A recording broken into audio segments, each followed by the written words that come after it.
नमस्कार दोस्तों, आप सभी का स्वागत है आपके अपने YouTube channel BSc first year में। आज के लेक्चर में हम लोग पॉली हाउस के बारे में संपूर्ण जानकारी कवर करेंगे और इसका पीडीएफ और नोट हमारे टेलीग्राम चैनल में अवेलेबल है, जिसकी लिंक डिस्क्रिप्शन बॉक्स में दे रखी है, आप जा कर के देख सकते हैं। इससे पहले भी हम लोग, ये तो हमारी यूनिट 3 का टॉपिक है, इससे भी पहले हम लोग यूनिट 1, यूनिट 2 करा चुके हैं, जो कि हमारे प्लेलिस्ट में अवेलेबल है, जिसकी लिंक डिस्क्रिप्शन बॉक्स में दे रखी है, आप एक बार जाके चेक कर सकते हैं। तो चलिए पॉली हाउस के बारे में संपूर्ण अध्ययन करते हैं। पॉली हाउस क्या होता है? पॉली हाउस एक संरक्षित कृषि प्रणाली होती है। संरक्षित का अर्थ होता है सुरक्षित कृषि प्रणाली होती है, जिसमें पौधों की वृद्धि के लिए नियंत्रित पर्यावरण प्रदान किया जाता है। इसे पारदर्शी पॉलीथीन शीट या अन्य सामग्री से कवर किया जाता है, जो अंदर की हवा और तापमान को नियंत्रित करने में मदद करता है, जिससे फसल की गुणवत्ता और उत्पादन में वृद्धि होती है। ये तो हम लोगों ने पढ़ लिया डेफिनेशंस। होता क्या है, जैसे कि आप लोग देखते हैं कभी सब्जी मंडी वगैरह में जाएंगे तो समय से पहले ही आपको कृषि मिल जाती है। जैसे इस टाइम पे क्या बोल दिया जाए कि सेब की खेती नहीं होती, इस टाइम पे कुछ भी है, कोई भी प्लांट है जिसका इस टाइम पे नहीं हो रहा है उत्पाद, जैसे लौकी हो गई, कद्दू हो गया, कुछ भी हो गया, तो ये आप सोचते तो होंगे जरूर कि ये आ कहाँ से रहा है वास्तव में। तो इसकी कृषि पॉली हाउस द्वारा ही होती है, क्योंकि पॉली हाउस में वो नेट से पूरा कवर्ड रहता है, उसमें तापमान नियंत्रित किया जाता है, सिंचाई दी जाती है, वेंटिलेशन दिया जाता है, सारी चीज़ें वहाँ पर अवेलेबल रहती है। इसलिए हम लोग समय से पहले ही कृषि कर सकते हैं। कोई भी कृषि होगी, उसका टाइम अगर नहीं भी होगा तभी भी हम लोग कर लेंगे, क्योंकि वहाँ पे टेम्परेचर, जो भी आवश्यकता होती है कृषि को, फसल को, तो वो सारा कुछ अवेलेबल कराया जाता है पॉली हाउस में। और इससे लाभ भी बहुत ज़्यादा होता है इसको करने से, क्योंकि अगर हम लोग टाइम से पहले, जैसे मान लो इस टाइम पे क्या, जनवरी फरवरी, तो इस टाइम पे आम नहीं होते हैं, तो अगर इस टाइम पे पॉली हाउस में आम की खेती की जाएगी और बाज़ार में बेचा जाएगा तो उच्च दाम पर जाएंगे, जिससे उसका महत्व तो बहुत ज़्यादा बढ़ जाता है। इसलिए पॉली हाउस बहुत इंपॉर्टेंट चीज़ होती है। पहले अब इसके बारे में पढ़ते हैं, इसको बनाया कैसे जाता है, क्या क्या इसमें ज़रूरी होता है, कैसे कैसे होता है। तो चलिए शुरू करते हैं। Design of poly house. Poly house में क्या क्या बातें याद रखने वाली होती है, एकदम इसी टाइप का बनवाना चाहिए। तो पॉली हाउस हमेशा पूर्व से पश्चिम, ईस्ट टू वेस्ट की ओर बनवाना चाहिए, और हमेशा पर्याप्त धूप आनी चाहिए। यह सुनिश्चित किया जाना चाहिए कि कोई भी भवन, पेड़ या रंगीन वस्तु पॉली हाउस को कवर ना करे। एक तो पहले तो उत्तर से पश्चिम की ओर इसको बनवाना चाहिए, और दूसरा पर्याप्त धूप भी आनी चाहिए पॉली हाउस में।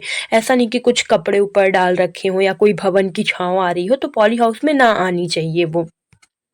और तीसरी चीज़, मजबूती और लॉन्गेविटी के लिए बेसिक स्ट्रक्चर को लोहे की पाइप से तैयार कराना चाहिए। जो बेसिक स्ट्रक्चर होता है, जैसे मजबूती हो उसमें पॉली हाउस में और बहुत दिनों तक चले, तो उसको लोहे की पाइप से तैयार कराना चाहिए।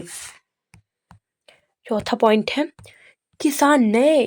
किसान शुरू में 1 एकड़ के बराबर 560 वर्ग मीटर पॉली हाउस की संरचना का परीक्षण कर सकते हैं। लाइक किसान, जो नए किसान होते हैं, शुरू में बनाते हैं, वो छोटे प्लेस में 1 एकड़ के बराबर जो प्लेस होता है उसमें भी पॉली हाउस का परीक्षण कर सकते हैं कि क्या है, वास्तव में हो रहा है कि नहीं हो रहा है, सारी चीजें करके देख सकते हैं वो।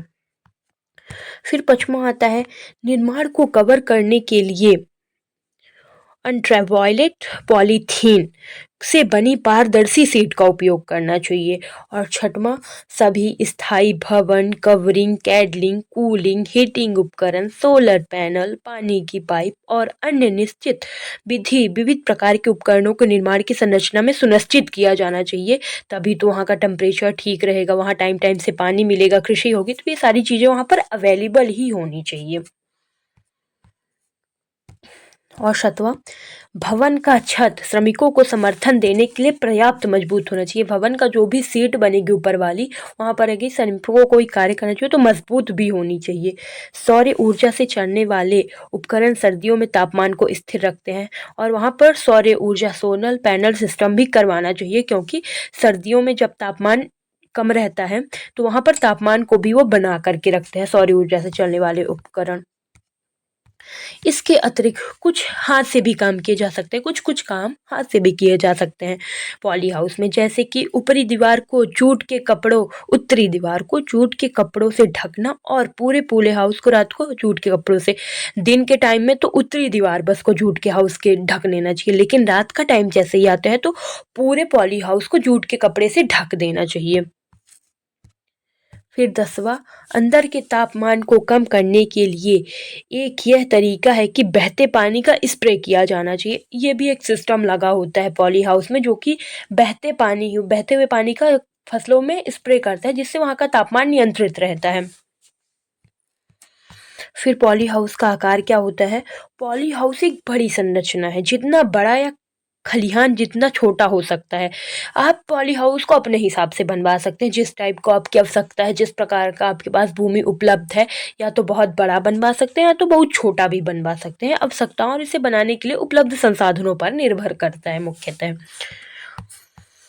फिर इसमें सूक्ष्म सिंचाई प्रणाली भी होनी चाहिए। यह पॉली हाउस पौधों को पानी देने का सबसे प्रभावी, जैसे पॉली हाउस है तो इसमें सूक्ष्म सिंचाई प्रणाली, छोटे छोटे tip tip tip tip tip करके पानी गिरना चाहिए सूक्ष्म सिंचाई प्रणाली में। फिर पॉली हाउस के निर्माण में प्रयुक्त संगठक कौन कौन से होते हैं? रूफ यानी कि छत पॉली हाउस का पारदर्शी टॉप कवर करता है। फिर आता है ग्लैब, जो कि पॉली हाउस की पारदर्शी दीवारें होती हैं। और कैडलिंग मटेरियल पॉली हाउस की दीवारें और छत का निर्माण करता है। और गटर, दो स्पैन के बीच ऊंचे स्तर पर एकत्रित वर्षा जल, गटर में ऊंचे स्तर पर एकत्रित वर्षा जल को यहाँ पर एकत्रित किया जाता है। और कॉलम, पॉली हाउस संरचना का मुख्य वर्टिकल सपोर्ट होता है कॉलम। और क्या होना चाहिए? व्रैंगिल्स, ये हवा के विरुद्ध पॉली हाउस की संरचना को सुनिश्चित करता है। जैसे हवा बहुत तेज आ रही है तो ये जो ब्रैंकिस होता है वो पॉली हाउस की संरचना को समर्थन प्रदान करता है। और क्या होना चाहिए? फाउंडेशन पाइप भी होना चाहिए। यह निर्माण और जमीन का एक संबंध के रूप में कार्य करता है। फिर टाइप्स ऑफ पॉली हाउस के कई प्रकार भी होते हैं, उस टाइप के आप बनवा सकते हैं। तो सबसे पहले आता है सिंपल पॉली हाउस। इसमें बहुत कम, मतलब बहुत कम तो नहीं पर कम लागत वाला पॉली हाउस होता है। इसमें वेंटिलेशन और तापमान नियंत्रण सीमित होते हैं। जैसे वेंटिलेशन हो गया और तापमान का नियंत्रित करने वाले उपकरण जो होते हैं वो सीमित हो जाते हैं, इसलिए ये थोड़ा सा कम लागत वाला हो जाता है। मुख्य रूप से छोटे किसानों द्वारा इसी का यूज किया जाता है, सिंपल पॉली हाउस का। दूसरा आता है क्लाइमेट कंट्रोल्ड पॉली हाउस। तापमान, आर्द्रता, वेंटिलेशन और प्रकाश को पूर्णतः ये नियंत्रित करता है। क्लाइमेट कंट्रोल्ड पॉली हाउस जो होता है, तापमान हो गया, आर्द्रता हो गई, वेंटिलेशन को नियंत्रित करता है।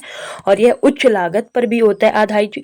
आप इस हिसाब से समझ सकते हैं कि जितने ही उपकरण पॉली हाउस में लगे हुए होंगे वो उतना ही महंगा पॉली हाउस होगा। फिर तीसरा पॉली हाउस आ जाता है fan and pad poly house. इसमें पंखे और पैड सिस्टम का उपयोग करके तापमान और आर्द्रता को नियंत्रित किया जाता है। गर्म क्षेत्रों में, जैसे राजस्थान वगैरह प्लेस हो गए जो गर्म क्षेत्र होते हैं, वहां पर इस टाइप के पॉली हाउस को बनवाया जाता है। फिर चौथा आता है नेट पॉली हाउस। पॉलीथीन की जगह नेट का यूज किया जाता है। जैसे पॉली हाउस में पॉलीथीन का भी यूज किया जाता है, नेट का भी यूज किया जाता है, तो यहाँ पर नेट का यूज किया जाता है। पौधों को कीट और पक्षियों से बचाने के लिए आवश्यक होता है। फिर आ जाता है हाई टेक पॉली हाउस। इसमें उन्नत तकनीकों का उपयोग होता है और स्वचालित सिंचाई, तापमान और प्रकाश प्रबंधन होता है स्वयं से ही इसमें। तो ये सबसे ज्यादा हाई टेक है, मतलब बहुत लागत वाला ये होता है पॉली हाउस। फिर पॉली हाउस के फलाव क्या क्या होते हैं? फसलों की वृद्धि दर अधिक हो जाती है, क्योंकि यहाँ पर सारी चीज़ें उस हिसाब से मिलती है। यदि आप देख लेंगे कि एक किसान है, वो यदि वर्षा, तापमान, सब चीज़ों पर, यदि प्रकृति पर निर्भर करेगा तो कभी कभी ऐसा होता है कि जब फसल पक जाती है तभी वर्षा हो जाती है तो नुकसान हो जाता है। लेकिन पॉली हाउस में ऐसा नुकसान नहीं होगा, तो फसलों की वृद्धि दर अधिक होता है और फसल की गुणवत्ता भी अधिक होती है, क्योंकि बाहर लगे हुए होने पर उसको कीट मकोड़े सब लग जाते हैं तो खराब हो जाती है उसकी गुणवत्ता। लेकिन अंदर होगा तो कीट मकोड़े लगने का कोई सवाल ही नहीं उठता, तो उसकी गुणवत्ता बेहतर रहती है। और पॉली हाउस में मौसम की निर्भरता बहुत कम होती है, थोड़ी बहुत होती है मौसम की निर्भरता। ड्रिप सिंचाई और माइक्रो स्प्रिंकल के उपयोग से पानी की बचत होती है, क्योंकि अगर ऐसे बाहर की खेती में देखा जाए तो बहुत ज़्यादा पानी लगाया जाता है, कभी इधर चला गया तो कभी उधर चला, लेकिन ड्रिप सिंचाई जो होती है जिसमें बूंद बूंद करके पानी आता है तो उसमें पानी की बचत भी बहुत ज़्यादा हो जाती है। पॉली हाउस में फसलें कीटों और रोगों से सुरक्षित रहती हैं। पॉली हाउस में कोई कीट नहीं लगेंगे फसलों में और रोग भी नहीं होगा, मुख्यतः नहीं होगा, पर कभी कभी हो जाता है। और छठवां होता है फसलें बिना प्रदूषण के सुरक्षित वातावरण में उगाई जा सकती हैं। और सातवां, एक ही समय में अलग अलग प्रकार की फसलें उगाई जा सकती हैं। आठवां, पॉली हाउस की फसलें बाजार में अधिक कीमत पर बिकती हैं, क्योंकि इनकी गुणवत्ता बहुत अधिक होती है, इनमें वृद्धि बहुत अधिक हुई रहती है, तो ये उच्च गुणवत्ता पर उच्च कीमत पर बिकती हैं। और अब कोई चीज़ के फायदे होंगे तो उसके नुकसान भी तो जरूर होंगे। तो पॉली हाउस में नुकसान क्या होता है? पॉली हाउस की स्थापना के लिए भारी निवेश की आवश्यकता होती है।